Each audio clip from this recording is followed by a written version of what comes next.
For whatever reason, that night, I brought him into bed with me. Call it a mother's intuition that her 1-year-old baby was there with her. I realized that he was seizing, or what I thought was a seizure. Mom Jamie Spano immediately grabbed her cell phone but said she couldn't get a signal to reach 911. We don't have good service in our house, cell service, so the call wasn't going through on my phone.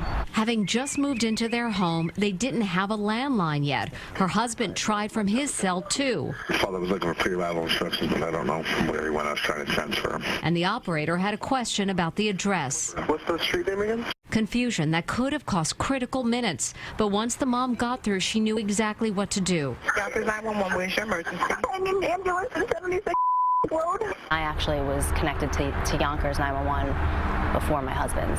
She knew to give her address immediately, but the situation was no less terrifying.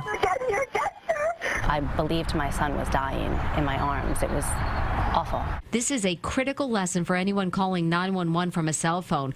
Even though your first instinct may be to share details of your emergency at the beginning of the call, you give the location first. Cell calls may be transmitted to agencies miles from the actual event. We visited a call center in Westchester County and spoke with 911 coordinator John Tirico. If a person calls 911, where does that call go? Okay.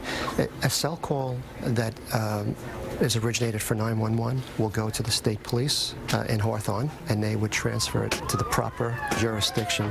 The call transfer is usually a pretty quick process, but could still slow response time. For the most part, a landline 911 call will go directly into the police department that services your area.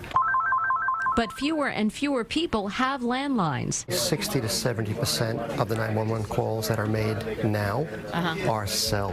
That means an exact address won't pop up on an operator's screen as with a landline. The Spanos have a landline now, but Jamie's still making sure to share this potentially life-saving information. There is a happy ending to the story. Today, Nico is fine, and this story hits especially close to home because Nico is my nephew.